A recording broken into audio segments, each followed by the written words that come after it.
Bom, gente, eu resolvi voltar à coisa freudiana que eu vinha dando. Eu estava no vídeo 6, esse vai ser o vídeo 7, porque é um momento propício. A coisa freudiana, ou o sentido do retorno a Freud em psicanálise, que é a ampliação de uma conferência proferida pelo Lacan na Clínica Neuropsiquiátrica de Viena em 7 de novembro de 1955 e que está publicada em L'Évolution Psychiatrique em 1956, no número 1. Em francês, essa parte que eu vou dar está na página 405, chama-se O Adversário. Em português está na página 406. Eu vou ler o texto, ele é muito apropriado, embora ele esteja falando da psicanálise, da política da psicanálise, das armadilhas da política numa instituição. Ele se aplica perfeitamente a uma análise das armadilhas da política em quaisquer instituições e de como nós podemos cair como vítimas e como nós temos que administrar as coisas. Da nossa parte como analistas nas clínicas e dentro das próprias instituições, dependendo de que lado a gente esteja, e na nossa vida como pessoas, a gente pode aproveitar esse texto. Eu vou ler ele direto, praticamente. Vou ter que trocar os palavrões pelo que eles significam numa linguagem limpa, porque linguagem chula é proibido pelo Google e pelo YouTube, nos meus vídeos pelo menos, e aqui tem linguagem chula, e vou ler como um texto erudito que mas ele é bastante claro. Então é como se vocês estivessem lendo um ministro do Supremo falando. É o texto do Lacan. Ele é culto, mas é claro. Então, nem todas as pessoas vão conseguir compreender, mas grande parte vai.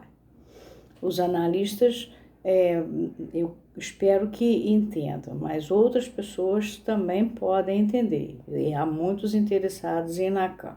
Então, este é o vídeo 7 de A Coisa Freudiana. Chama-se O Adversário. Estou certo de minha resposta neste ponto. Absolutamente não. Se o que vou dizer é o que realmente deve ser. O sentido de um retorno a Freud é o retorno ao sentido de Freud. E o sentido do que Freud disse pode ser comunicado a qualquer um, porque, mesmo dirigido a todos, cada um estará interessado e basta uma palavra para fazer senti-lo. A descoberta de Freud questiona a verdade e não há ninguém que não seja pessoalmente afetado pela verdade. Confessem que é uma colocação bem estranha eu jogar-lhes na cara esse dito que quase passa por mal afamado por estar proscrito das boas companhias. Boas companhias não gostam da verdade. Pergunto, no entanto, se ele não está inscrito no próprio cerne da prática analítica, já que também esta sempre refaz a descoberta do poder da verdade em nós e até em nossa carne. Em que, de fato, seria o inconsciente mais digno de ser reconhecido do que as defesas que a ele se opõem no sujeito, com um sucesso que as faz parecerem não menos reais. Não destaco aqui o trânsito da fancaria nietzschiana da mentira da vida. Fancaria é o trabalho grosseiro feito às pressas. Nem me deslumbra que se acredite crer nele, nem aceito que basta admiti-lo para querê-lo. Mas pergunto, de onde provém essa paz que se estabelece ao se reconhecer a tendência inconsciente se ela não é mais verdadeira do que a cerceava o conflito. Se ela não é mais verdadeira que o que a cerceava no conflito. Outro sim, não é que essa paz, há algum tempo, não venha se revelado numa paz falha, já que, não satisfeitos em haver reconhecido como inconscientes as defesas a serem atribuídas ao eu, é o ego, né? Os psicanalistas identificam cada vez mais seus mecanismos, deslocamento quanto ao objeto, inversão contra o sujeito e regressão da forma, com a própria dinâmica que Freud analisara na tendência, a qual assim parece prosseguir, exceto por uma troca de sinal, do mais para o menos. Acaso não se atinge o cúmulo quando se admite que a própria pulsão possa ser levada pela defesa à consciência para evitar que o sujeito nela se reconheça? Sirvo-me ainda para traduzir a exposição desses mistérios num discurso coerente de palavras que, a despeito de mim mesmo, restabelecem neles a dualidade que os sustenta.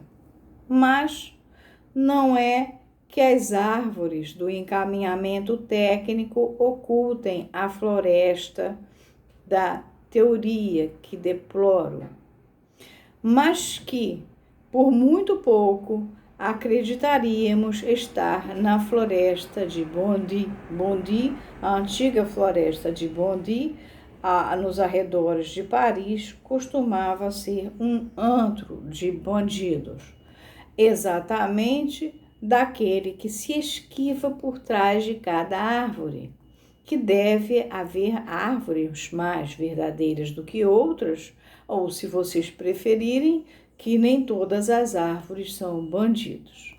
Mas sem o que ficaríamos a perguntar: onde estão os bandidos que não são árvores? Logo, esse pouco de que tudo se trata, no caso, talvez mereça ser explicado, não é? Essa verdade, sem a qual já não há meio de discernir o rosto da máscara, e fora da qual parece não haver outro monstro, senão o próprio labirinto, que é ela. Em outras palavras, em que eles se distinguem um do outro, na verdade, são todos de igual realidade. Estão todos no bosque de Bondy. Aqui, os cascos grossos avançam para calçar as patas de pombo, em que, como se sabe, a verdade é transportada, pombo-correio, né? E, conforme o caso, devorar junto o pássaro. Nosso critério, gritam, é simplesmente econômico. Você é que é um ideólogo. Nem todos os arranjos da realidade são igualmente econômicos. Mas no ponto em que a verdade progrediu, o pássaro escapa e sai ileso com nossa pergunta: econômicos para quem? Desta vez, a coisa vai longe demais. O adversário escarnece. Vê-se logo do que se trata. O senhor se entrega à filosofia. Ele está falando como se alguém falasse para ele isso. Daqui a pouco entram Platão e Hegel. Lembrando que Platão, a partir de Platão, nasce a filosofia na Grécia, e Hegel diz, né, depois de mim a filosofia será outra. São os dois polos. Essas assinaturas nos bastam, esses nomes. O que elas avalizam É para jogar no lixo e, de qualquer modo, como o senhor disse, isso diria respeito a todo mundo, não interessa aos especialistas que somos. Nem tem que ser classificado em nossa documentação. Aí ele continua. Vocês acham que estou zombando neste discurso? De modo algum eu o subscrevo.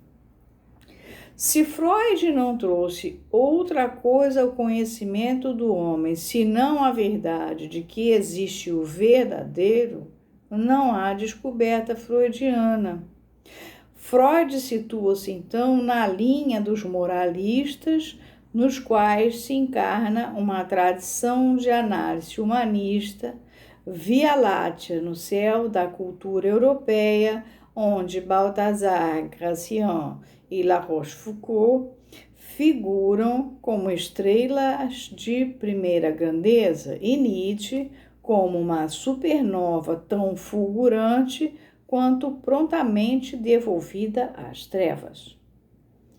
O último a surgir dentre eles, e como eles, sem dúvida, estimulado por uma preocupação propriamente cristã com a autenticidade do movimento da alma, Freud soube precipitar toda a casuística num tempo do terno, em que basta seguir uma orientação para os préstimos a que ele se destina. Terno é um país imaginário cujo mapa é descrito no romance Clélie, de Mademoiselle Sucdery.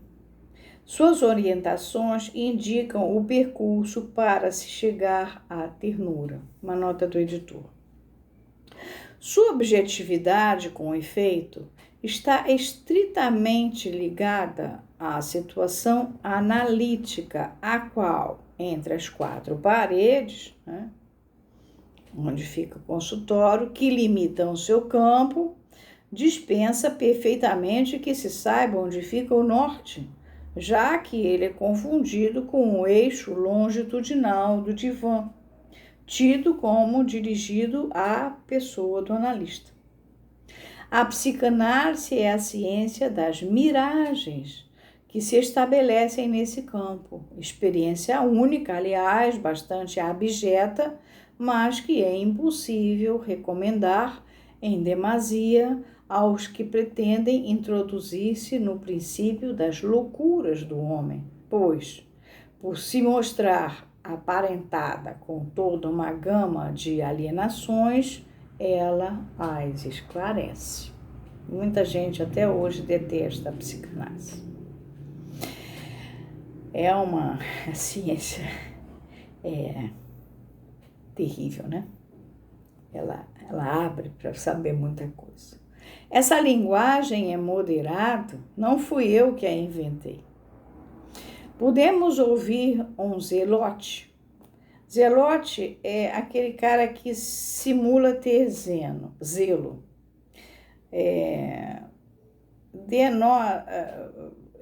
Vem da nação, é uma denotação dada aos judeus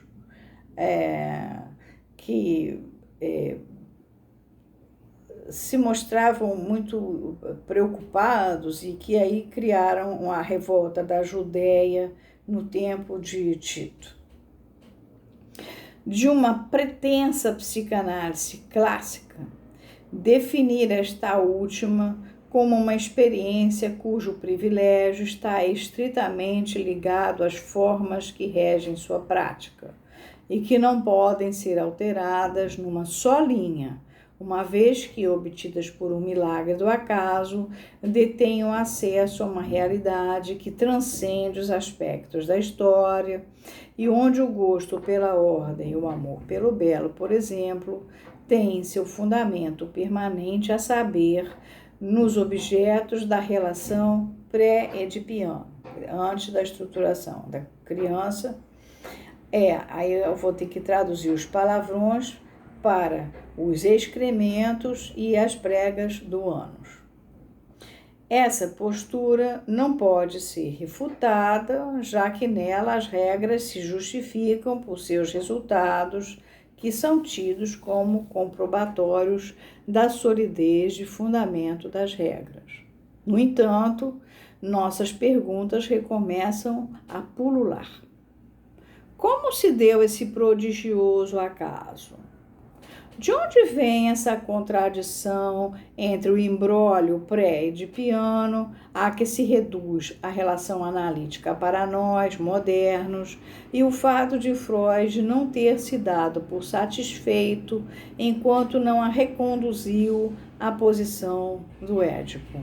O Édipo é a constelação de um modo geral, não é eu querer casar com o papai, tá? Como pode essa espécie de osculação de estufas, ósculo é beijo, né? Em que está confinado esse new look da experiência ser a última palavra de um progresso que no começo parecia abrir múltiplos caminhos entre todos os campos da criação, ou a mesma pergunta formulada às avessas. Se os objetos revelados nessa fermentação eletiva foram assim descobertos por uma via diferente da psicologia experimental, a psicologia experimental é o que hoje se chama TCC. TCC decorre dessa psicologia experimental. Estaria esta habilitada a redescobri-los por seus métodos? As respostas que obteremos dos interessados não deixam dúvida. O móvel da experiência, mesmo motivado nos termos deles, não pode ser apenas essa verdade de miragem que se reduz à miragem da verdade. Tudo partiu de uma verdade particular, de um desvelamento que fez com que a realidade já não seja para nós como era antes. E é isso que a cacofonia é quando você fala uma palavra e vai dar um termo churo. Você junta uma palavra com a outra e a gente tem que evitar na hora de falar as palavras que aconteçam as cacofonias, né? E é isso que a cacofonia absurda da teoria continua a pespegar no âmago das coisas humanas, como que para impedir a prática de se degradar até o nível dos desgraçados que não conseguem livrar-se dos apuros. Entendam que emprego esse termo para excluir os cínicos. Uma verdade, porque tem gente que é ingênua mesmo. Uma verdade, se é preciso dizê-lo, não é fácil de reconhecer depois de ter sido aceita uma vez. Não que não haja verdades estabelecidas, mas nesse caso, elas se confundem tão facilmente com a realidade que as cerca, que, para distingui-las desta, por muito tempo, não se encontrou outro artifício senão marcá-las com um sinal, signo do espírito, para lhes prestar homenagens, tomá-las como vindas de outro mundo. Não basta atribuir a uma espécie de cegueira do homem o fato de a verdade nunca ser para ele uma jovem tão bela como no momento em que a luz erguida por seu braço no emblema proverbial surpreende a nua.